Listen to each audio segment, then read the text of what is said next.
Hello student, welcome to my Mathur classes. Mathur classes में आपका स्वागत है। माथुर क्लासेस से रेनू माथुर आज आपके लिए लेके आई हुई वीडियो। एसी थ्योरी के मैंने चैप्टर पढ़ा दिया था पूरा, प्लेलिस्ट में आप जाके देख सकते हैं या वीडियो के डिस्क्रिप्शन बॉक्स में प्लेलिस्ट की इसकी लिंक दी हुई है। एसी थ्योरी की पूरा चैप्टर आप पूरा अच्छे से पूरा पढ़िए, 4-5 पार्ट है वो सारा देखिए, फिर इसके शॉर्ट क्वेश्चंस कीजिए। ये जो एमसीक्यूज है ये निम्मी के एमसीक्यूज है और इस एग्जाम में इन्हीं में से ही एग्जाम में क्वेश्चन पेपर बनता है। तो बहुत सारे क्वेश्चन पेपर तो मैंने बना रखे हैं जो मॉक टेस्ट के नाम से दे रखे हैं या इम्पोर्टेंट वीडियोज के नाम से दे रखे हैं, जो अभी 2018 और 2019 वाले स्टूडेंट थे उनके एग्जाम हुए थे, तो उन्हीं में से ही क्वेश्चन पेपर 99% आया था।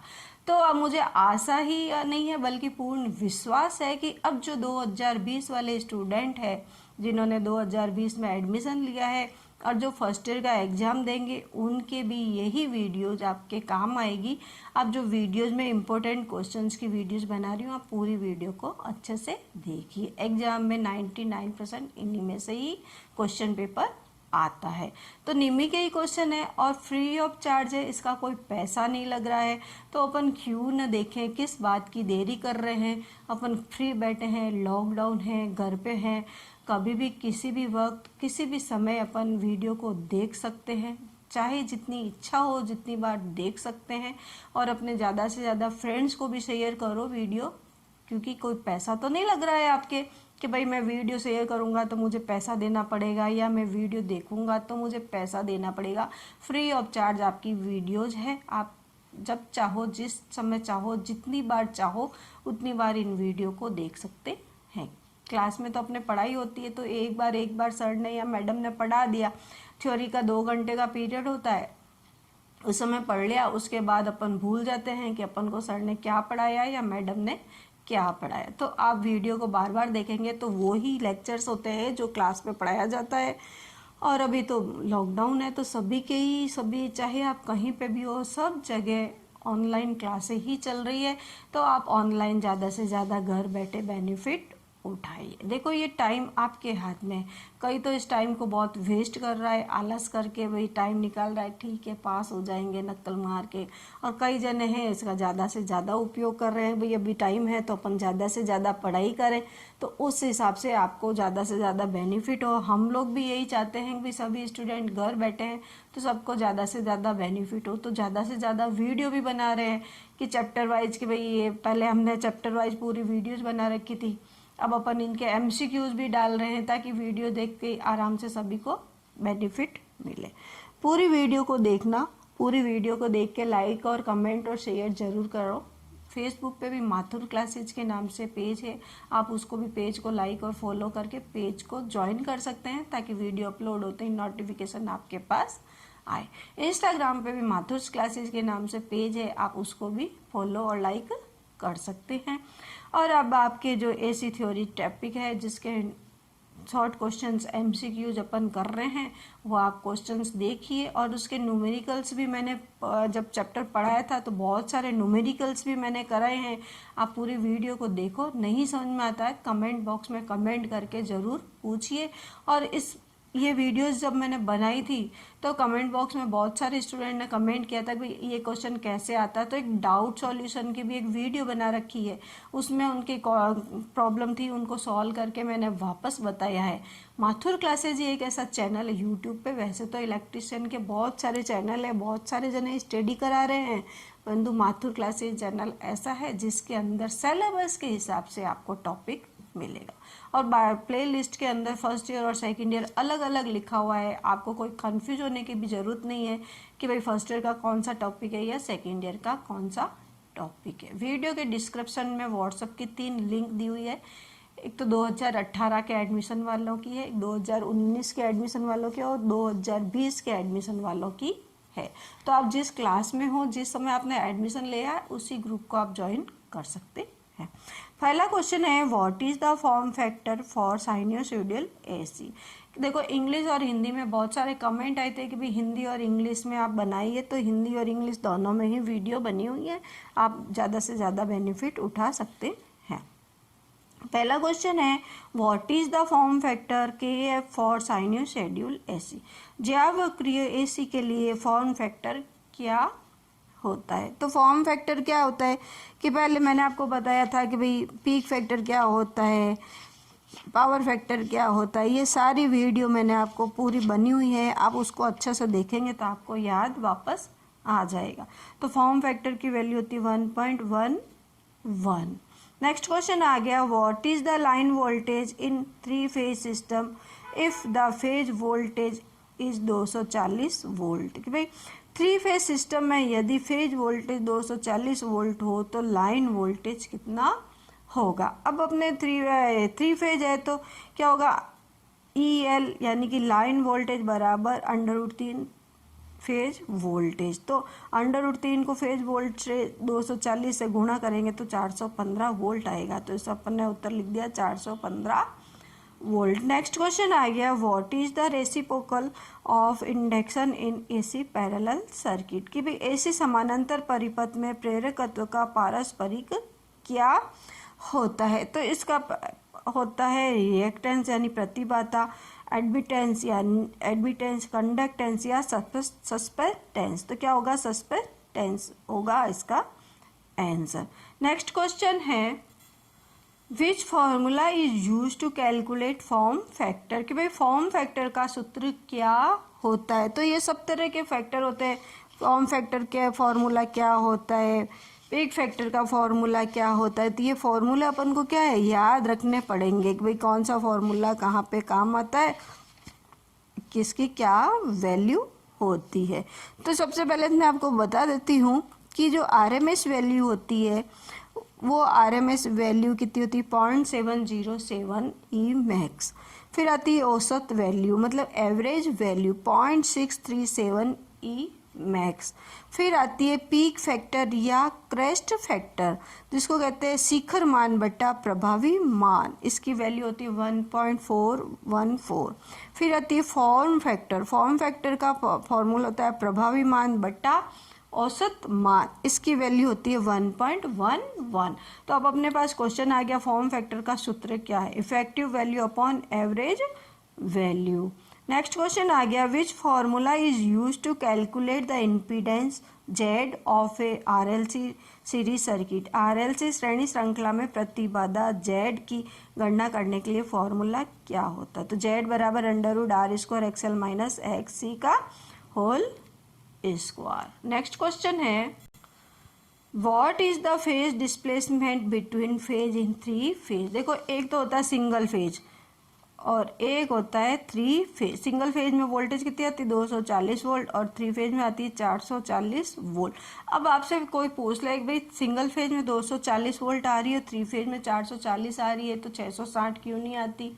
क्योंकि 3 फेज है तो 3 फेज में से 2 फेज ही एक टाइम काम करते हैं, एक फेज नहीं करता। अब ये अपने से क्वेश्चन ये पूछ रहा है कि 3 फेज AC परिपथ में फेज डिफरेंस कितना होता है। तो 3 फेज में तो होता है 120 डिग्री और सिंगल फेज होगा उसके अंदर होगा 90 डिग्री। नेक्स्ट क्वेश्चन आ गया which condition is called as resonance RLC circuit. किस स्थिति को अनुनाद RLC सर्किट कहा जाता है। तो क्या होता है XL बराबर XC होता है। क्यों XL बराबर 2πfL होता है, XC बराबर 1/2πfC होता है। तो इसमें क्या हो गया XL बराबर XC फॉर्मूला होगा। नेक्स्ट क्वेश्चन आ गया what is the unit of susceptance. Susceptance की इकाई क्या होती है, मोह होती है इसकी इकाई, या इसको अपन साइमन भी कहते हैं। अब ये सस्पेंटेंस किसके विलोम होता है, रिएक्टेंस का विलोम होता है। नेक्स्ट क्वेश्चन देखो वापस वही आ गया, 3 फेज में तो था 120 डिग्री, सिंगल फेज में कितना आ गया 90 डिग्री। अब ये क्वेश्चन पूछ रहा है कि what is the phase displacement in a single phase AC circuit. Question ढंग से पढ़ना, सिंगल फेज कहता है तो 90 डिग्री, 3 फेज कहता है तो 120 डिग्री। नेक्स्ट क्वेश्चन आ गया what is the formula for reactive power in AC circuit. कि भाई AC सर्किट में रिएक्टिव पावर का सूत्र क्या होता है। अब इसमें अपन ने पहले त्रिभुज बना के एक पढ़ा था, रिएक्टिव पावर का फॉर्मूला पढ़ा था, पावर फैक्टर बराबर वास्तविक शक्ति बटा आभासी शक्ति, ये अपन ने पढ़ा था। तो उसमें cos फाई बराबर वास्तविक शक्ति बटा आभासी शक्ति। वास्तविक शक्ति को अपन कहते हैं रियल पावर, आभासी शक्ति को कहते हैं एपिडेंट पावर। तो वास्तविक शक्ति बटा आभासी शक्ति में अपन करते हैं वी आई। तो वास्तविक शक्ति क्या हो गई, वी आई कॉस थीटा। तो साइन थीटा बराबर हो गया रिएक्टिव पावर बटा वी आई। तो रिएक्टिव पावर बराबर वी आई साइन थीटा। ये पूरी वीडियो जिसकी बनी हुई है आप उसको जाके देख सकते हैं। तो इसका आंसर होगा V I sine theta. Reactive power पूछ रहा है इसलिए अपन का उत्तर आएगा V I sine theta. Next question आ गया, what is the relation between the line voltage V L and phase voltage V P in star connection. देखो दो तरह के कनेक्शन होते हैं, एक तो स्टार और एक होता है डेल्टा। अब अपन से क्वेश्चन में क्या पूछ रहा है, क्वेश्चन में क्या पूछ रहा है, स्टार कनेक्शन। क्या पूछ रहा है, स्टार कनेक्शन। तो स्टार संयोजित सिस्टम में लाइन वोल्टेज तथा फेज वोल्टेज में क्या संबंध होता है। तो स्टार में तो क्या होगा, वी एल बराबर √3 वी पी या ई एल बराबर √3 ई पी। ये क्वेश्चन अपन ने पहले भी कर रखा है। तो इसका आंसर वी एल बराबर √3 वी पी। नेक्स्ट क्वेश्चन है, देखो न्यूमेरिकल आ गया। Next question, calculate the impedance of the circuit. R इतना, एक्स एल इतना है, एक्स सी इतना है। तो डायग्राम दे दिया है। आर कितना दे दिया है 5 ओम, एक्स एल कितना दे दिया है 36 ओम और एक्स सी कितना दे दिया है 24 ओम। अब अपने पास फॉर्मूला है, उस फॉर्मूले में अपन मान रखते हैं। कितना, क्या फॉर्मूला है, R square plus X L minus X C का होल स्क्वायर। ये क्या है, जेड निकालने का, ठीक है। तो अब आर स्क्वायर, तो आर कितना है अपने पास 5, तो 5 का square plus X L 36 minus 24 का स्क्वायर। तो 5 का स्क्वायर कितना होता है 25 प्लस 36 माइनस 24 कितना होगा, निकालो। कैलकुलेटर लेते हैं यूज में। अब अपन कैलकुलेटर काम में लेते हैं। 36 माइनस 24 कितना आ गया 12 का स्क्वायर। अब आपको पता है कि 12 का स्क्वायर कितना होता है 144। 12 का स्क्वायर इंटू कर दो 144 प्लस 25 कितने हो गए 169। कितने हो गए 169। तो √169, 169 का √ निकालेंगे। तो √ का साइन कर देते हैं, √ का साइन कर दिया। अब 169 इसमें कर देते हैं 169। तो इसकी वैल्यू आ गई 13। तो 13 ओम। अब 13 ओम यहाँ पे जहाँ पे भी है उसको अपन ने टिक कर दिया। नेक्स्ट क्वेश्चन आ गया है, कैपेसिटिव रिएक्टेंस की यूनिट क्या होती है। कैपेसिटिव रिएक्टेंस की यूनिट क्या होती है, तो क्या होती है ओम होती है। नेक्स्ट क्वेश्चन है, पीक फैक्टर का फॉर्मूला क्या होता है या क्रेस्ट फैक्टर का फॉर्मूला क्या होता है। तो क्या होता है शिखर मान बटा प्रभावी मान। नेक्स्ट क्वेश्चन आ गया, how the low power factor can be improve in AC circuit. AC परिपथ में कम शक्ति गुणांक को कैसे बेहतर बनाया जा सकता है। तो कैसे कम बनाया सकता है, संधारित्र को समानांतर में जोड़कर, by connecting capacitor in parallel में इनको कैपेसिटर को जोड़कर इसका पावर फैक्टर अच्छा बना सकते हैं। नेक्स्ट क्वेश्चन आ गया, प्रतिरोध का व्युत्क्रम क्या होता है। तो क्या है ऑपोजिट ऑफ रेजिस्टेंस। रेजिस्टेंस का उल्टा क्या होता है, तो हमेशा कंडक्टेंस रेजिस्टेंस का उल्टा होता है। इसका फॉर्मूला क्या होता है R बराबर 1/G। तो क्या है रेजिस्टेंस का उल्टा हो गया। नेक्स्ट क्वेश्चन है, कैपेसिटिव सर्किट में यदि आवृत्ति घटाकर मूल आवृत्ति की 1/4 कर दी जाए तो धारा कितनी होगी। देखो बहुत इंपॉर्टेंट क्वेश्चन है, दिमाग लगाने वाला क्वेश्चन है। तो अपन इसको ढंग से देखेंगे कि क्या इसका फॉर्मूला होता है। सबसे पहले पूछ रहा है कैपेसिटिव सर्किट में यदि आवृत्ति घटाकर मूल आवृत्ति की 1/4 कर दी जाए तो धारा कितनी होगी। तो क्या फॉर्मूला है, आई बराबर अपने पास क्या होता है V/XC, और XC का फॉर्मूला क्या होता है 1/2πfc। ठीक है, समझना ढंग से, क्वेश्चन इम्पोर्टेंट है और एग्जाम में बहुत बार आता है, कंपटीशन एग्जाम में तो इम्पोर्टेंट है ही है। अब जब आई बराबर, तो अपने को आई बराबर V/XC है तो 1/2πfc हो गया। तो आई बराबर क्या हो गया V/2πfc। तो fc में अब अपन को क्या है कि फ्रीक्वेंसी है, फ्रीक्वेंसी है कितनी दे दी है 1/4, आवृत्ति क्या है 1/4 कर दी है। तो I बराबर क्या है V/2πfc।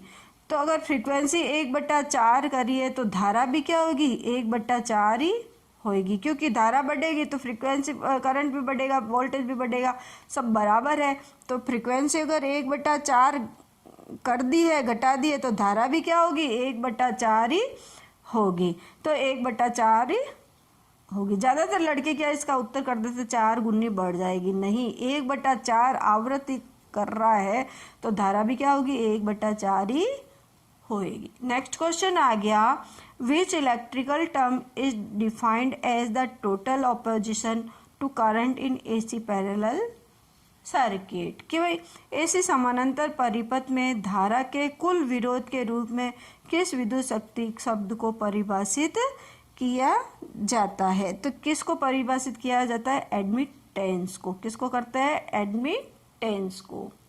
नेक्स्ट क्वेश्चन आ गया 19वां क्वेश्चन। देखो 20 क्वेश्चन अपन MCQs के करते हैं। अगर आप 20 क्वेश्चन देख लोगे तो इस चैप्टर में से काफ़ी क्वेश्चंस आते हैं और न्यूमेरिकल्स तो बहुत ज़्यादा आते हैं। पूरी वीडियोस प्लेलिस्ट में जाके देखोगे तो बहुत सारे मैंने न्यूमेरिकल्स करा रखे हैं, आप उन वीडियो को आराम से देखिए न्यूमेरिकल्स को। ठीक है, नेक्स्ट क्वेश्चन आ गया, यदि सर्किट का प्रतिरोध और प्रतिबाधा 10 ओम प्रत्येक है तो इसका शक्ति कारक यानी कि पावर फैक्टर क्या होगा। देखो पावर फैक्टर का फॉर्मूला क्या होता है cos फाई बराबर R/Z होता है। R तो क्या है प्रतिरोध यानी कि क्या है 10 ओम है, तो प्रतिरोध कितना कर दिया 10 ओम। प्रतिबाधा कितनी है 10 ओम है, तो प्रतिबाधा क्या करती है Z 10 ओम, तो 10/10 कर दिया तो क्या आ गया 1 इकाई। क्या आ गया 1 या इकाई या यूनिटी, इसको यूनिटी भी कह सकते हैं। तो इसका पावर फैक्टर कितना आ गया है यूनिटी। देखो फॉर्मूला ढंग से समझना, cos फाई बराबर R/Z होता है। ठीक है, अब R प्रतिरोध और प्रतिबाधा 10 ओम है, क्या दे दिया प्रत्येक है, मतलब कि 10 ओम पे प्रतिरोध भी है और प्रतिबाधा भी 10 ओम है। तो R/Z अपने पास फॉर्मूला है, तो 10/10 कर दिया तो 1 आ गया। 1 को अपन इकाई भी लिख सकते हैं, या तो 1 लिखो या इकाई लिखो या इसको यूनिटी लिखो, एक ही बात होती है। तो अब ऑप्शन में इकाई आता है तो इकाई कर दो, यूनिटी आता है तो यूनिटी कर दो, और 1 लिखा हुआ था तो 1 को टिक कर। नेक्स्ट क्वेश्चन आ गया, देखो फिर न्यूमेरिकल आ गया है। एक कॉइल जिसका इंडक्टेंस, क्वेश्चन ढंग से पढ़ना और इसको सॉल्व करना है।